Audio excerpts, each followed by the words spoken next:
Salut les potes, on se retrouve pour la revue de l'épisode 7 de My Hero Academia. Et comme on l'aura compris dans cet épisode, en fait, les préparatifs sont tous d'être faits pour la bataille finale. La bataille finale est à la porte et les combattants héros vont être prêts pour pouvoir avoir un coup d'avance dans le situation finale là. Mais en même temps, ils ont un autre problème à gérer, le cas de Aoyama. Parce que clairement, en fait, ils sont en train de baser une partie de leur plan sur Aoyama. En même temps, il y a ce petit truc là en mode, est-ce qu'on doit lui faire confiance? Est-ce qu'on doit quand même faire confiance avec nous entraînements pendant tout ce temps? Est-ce qu'en fait ce serait judicieux? Est-ce que ce serait safe de faire confiance à Aoyama après tout ce qu'il a fait? Clairement, en fait, on a vu que les mecs de la classe A, ils sont très soudés. Et franchement, chapeau à eux. Franchement, cette classe-là est vraiment ultra soudée. Peu importe qui en fait détourne du droit chemin, ils sont toujours là et ils vont toujours en fait tout donner pour le ramener sur le droit chemin. Et ça, franchement, c'est louable. Et en même temps, en fait, le personnage d'Aoyama, autant en fait, il ne m'a vraiment pas touché lors de l'épisode précédent, mais dans cet épisode-là, en fait, il m'a vraiment touché. Je ne sais pas pourquoi, mais dans cet épisode-là, en fait, c'est là que j'ai vraiment ressenti de la pitié pour le personnage. Je pense que c'est en fait même le chara design du personnage à un moment donné. Tu sentais en fait que en fait, il était vite. Je me suis dit, mais ce gars, ce qu'il est en train de vivre, c'est quand même incroyable, quoi, tu vois. Alors oui, il les a trahis, mais clairement, ce n'était pas de sa faute. C'était clairement pas de sa faute. Le mec, il l'a fait pour protéger ses parents et tout.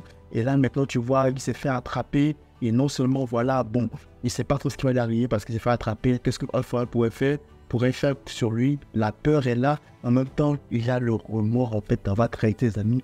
Donc, tout ça, en fait, cumulé et tout, ça fait beaucoup. Et en fait, t'as pitié du mec, quoi, tu vois. T'as pitié du mec. Heureusement, t'as Aizawa qui débarque.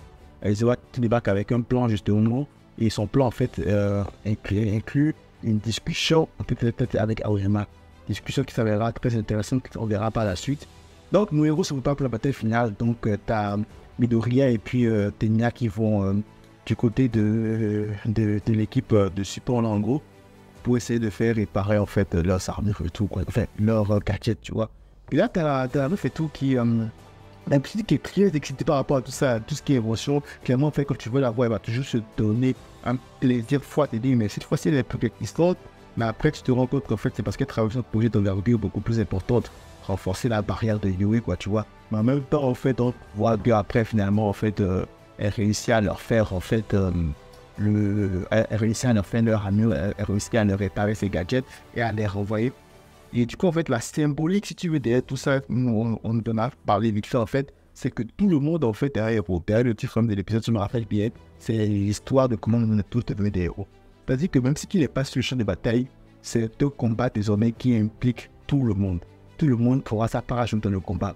Que ce soit héros ou pas, tout le monde aura des actions, en fait, à poser qui feront de un héros une fois que cette bataille-là, en fait, a été gagnée. Et l'action que Atsume, je pense que c'est Atsume, elle s'appelle l'action que Atsume, elle a posée qui fait d'elle une héroïne, c'est qu'elle a pu réparer les gadgets de Deku et Tenya, gadgets qui leur seront importants lors de la bataille finale.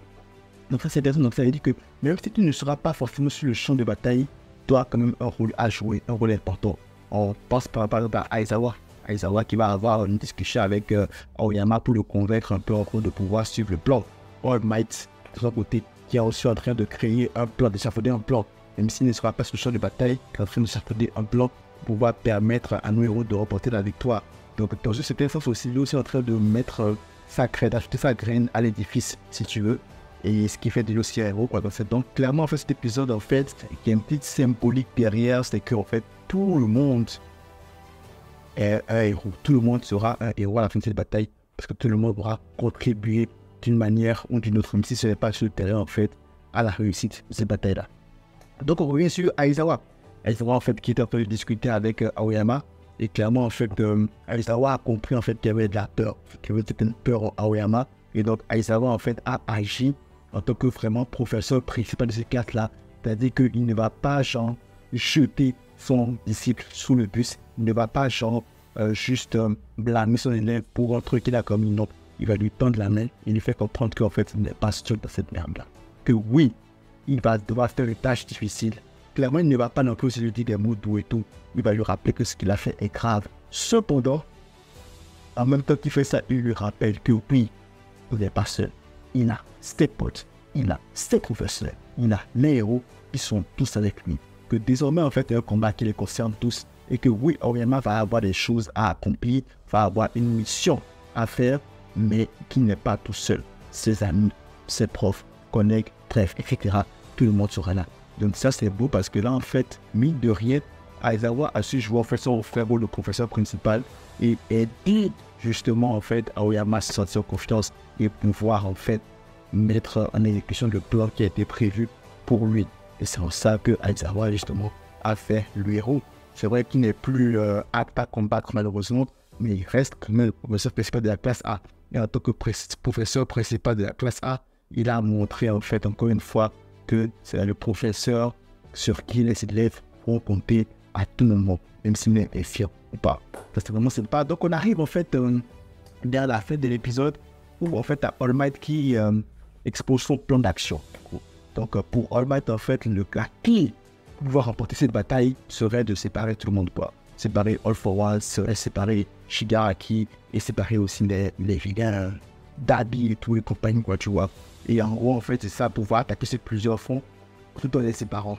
Ce qui semble correct, ce qui semble ingénieux comme plan, qui pourrait marcher comme plan, surtout qui pourrait avoir un coup d'avance avec le truc de Kikubag Aoyama.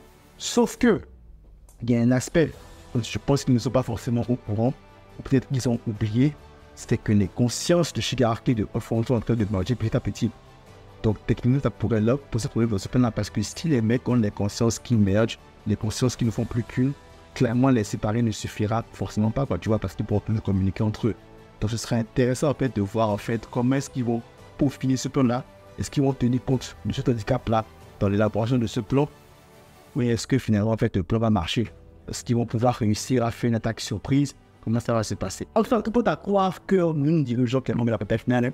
Clairement en fait la finale sera animée. Et je pense que d'ici à la semaine prochaine ou la semaine d'après, on va rentrer dans le vif du sujet. À moins qu'ils fassent un peu d'étirement, mais je ne pense pas.